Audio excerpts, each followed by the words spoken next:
The World Cup knockout rounds start today after an inexplicable 8-day gap since our last group game. This new version of the World Cup is silly.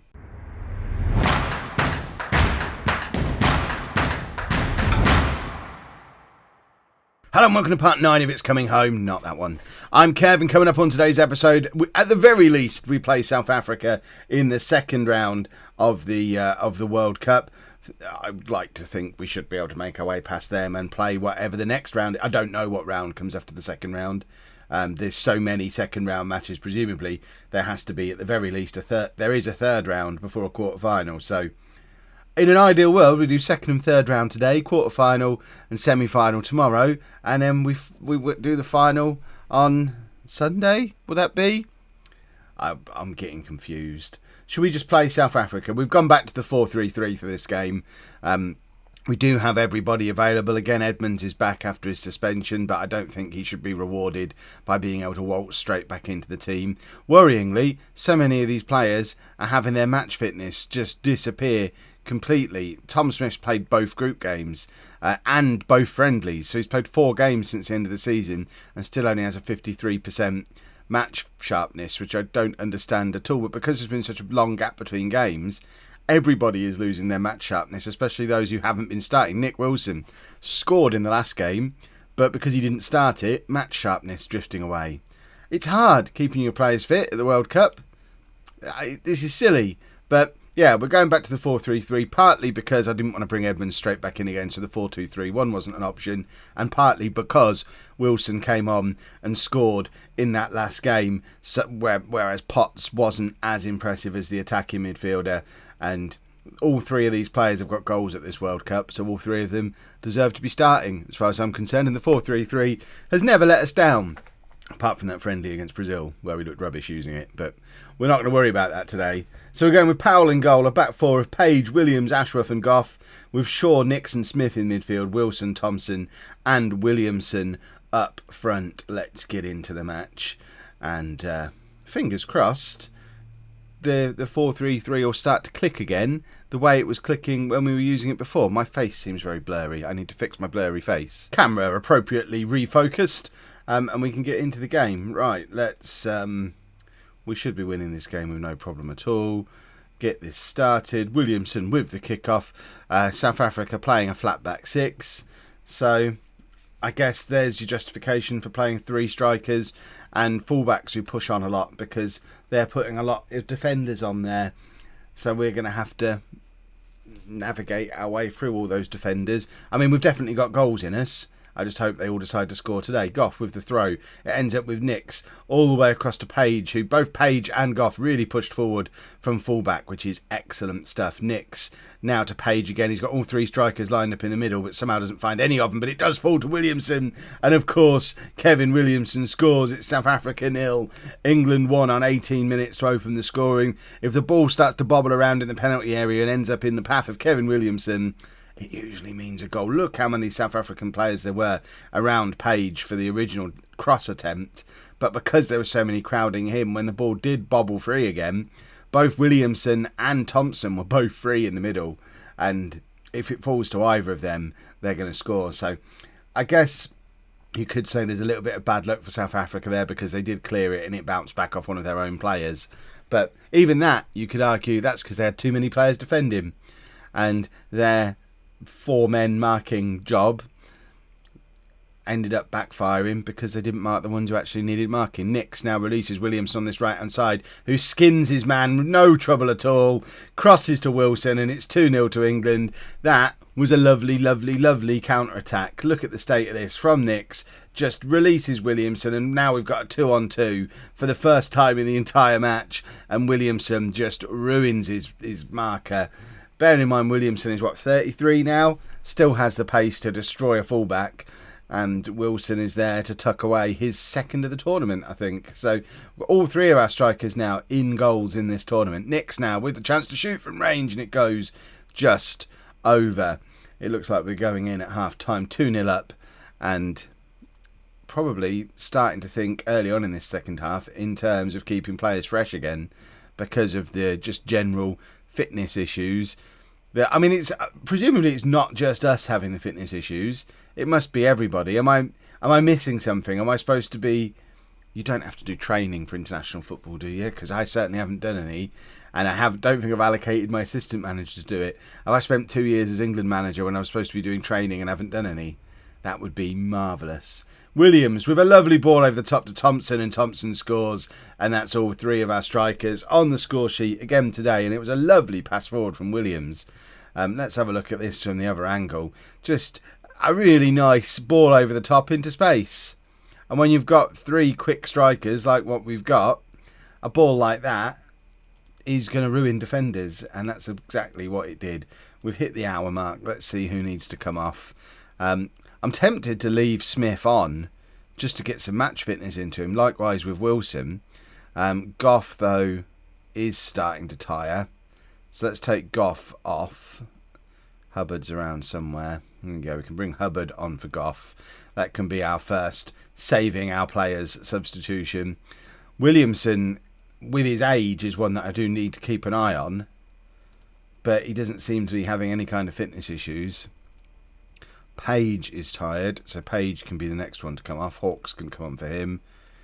And then for the final change, it will be either Smith or Williamson, I would imagine, unless someone picks up a knock. But Smith, I think, will benefit from playing a full match, just to get some match fitness into him. Let's take Williamson off and get the other Thompson on. So double Thompson up front now. And that's... I mean, that's Williamson's clubmate at Tottenham, who probably does feel very hard done by that he's an English striker in a generation when there's three that are better than him, because he's awesome. And most other generations of English players, he'd be starting most games up front. But they're just all better than him, so he doesn't get to play very many matches. He's lucky we are playing a three-striker system, because if we were only playing one up top, there'd be an argument for him not even being in the squad, which would be insane. But of course, Kev picks 6 strikers, so it's never going to be an issue for us. But we have made it past South Africa very comfortably. Nice little typical England second round performance, I'll call that. Do we know who we've got in the next round yet? No. So I guess it'll be another lovely surprise. Okay, so now it's getting interesting. We play Spain. We've got quite a lot of recent previous history with Spain. If we go back to, I think, was it last summer? Am I imagining it? I thought we played them in the Nations League. Apparently we didn't. They are the team that knocked us out of the European Championships before I took over. But then they were in our Nations League group. I knew we played them in the Nations League. We thumped them, but then lost to them. So it's 4-4 on aggregate since I've been in charge.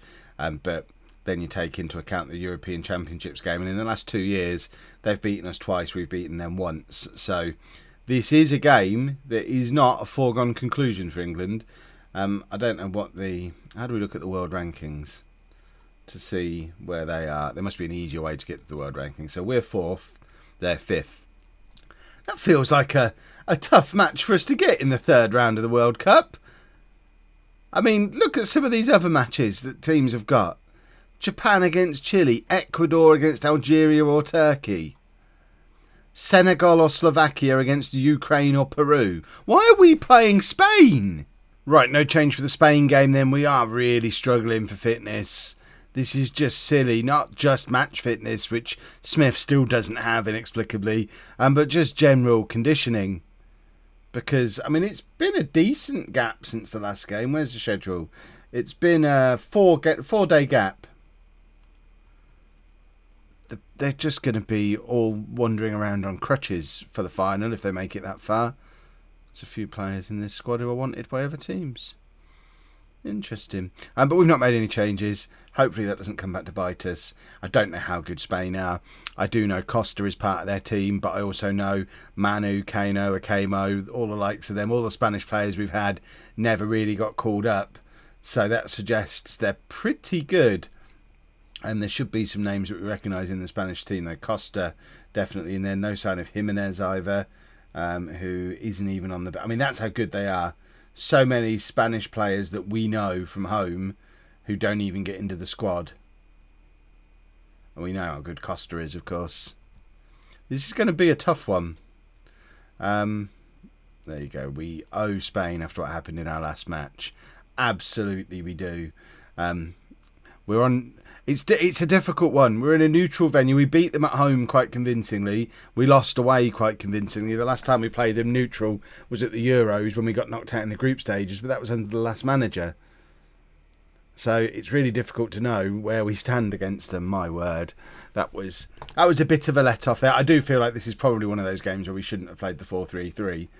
But who do you drop out of these strikers? We haven't got anywhere near the quality anywhere else in the team as we have in the 4 strikers really that we've got that are very, very good, or 5 even if you include North, who's still playing regularly for Manchester City. So we've got 5 real top level strikers, a really, really good winger, one of them, and then not much else.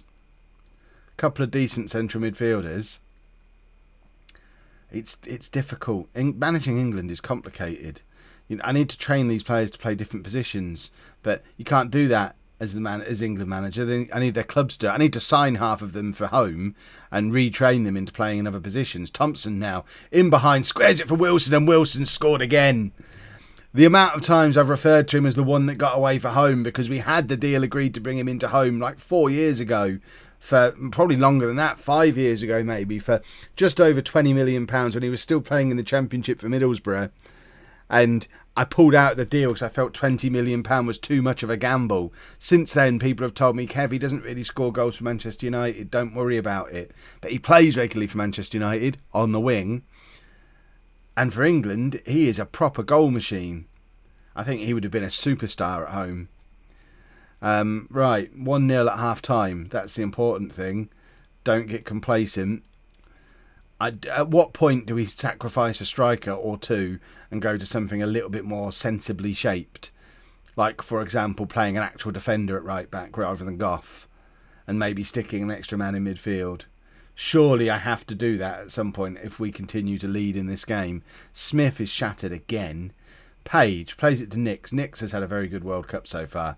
And here is Nix again. Can he have another one of his ball over the top specials? No, he finds Smith, who releases Wilson, who's got Williamson and Thompson with him. Goes it alone.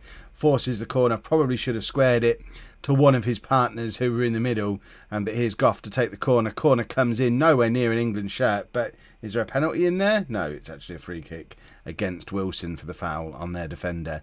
Right, we are tiring fast. We're more tired than Spain are, which is weird, apart from Costa, who was properly shattered for them. I'm glad I broke my own player. Right, what do? We've got to change the system up a little bit, I think. Oh, even going to the 2 we've got trained. I mean, that brings a defensive midfielder in. That feels sensible. But I'm going to do a system we haven't got trained. The really sensible thing to do in this situation seems to be to do this. I don't like building a system on the fly. This is awful. This feels like the worst idea I've ever had. So who's the striker that we're going to keep on? We'll keep Wilson on. And we'll take off Thompson and Williamson. We're going to stick Goff up there. So Williamson can come off for Hubbard straight away. We know that's a change we're making. Thompson can come off for Edmonds, who can come on and play on that side. He's going to continue to play in that role that he was already playing. He's going to be a winger. And then we probably need to freshen up the midfield as well. In fact, we need to bring on a defensive midfielder. Who is the one we're going to take off? They're all shattered. I guess it has to be Smith, because Smith is generally the most shattered. And then we've got Porter? Yeah, Porter, who can come on and play there. Well, this is a system they'll have never played before. It just feels like the sensible thing to do in the circumstances, though. Let's see if what am I doing? What exactly am I doing at the moment? I don't understand. Edmonds now. Plays it to Page. Page to Nix. Nix has lost the ball in midfield. If Spain go and score here, I don't know what to do. I've made all my changes.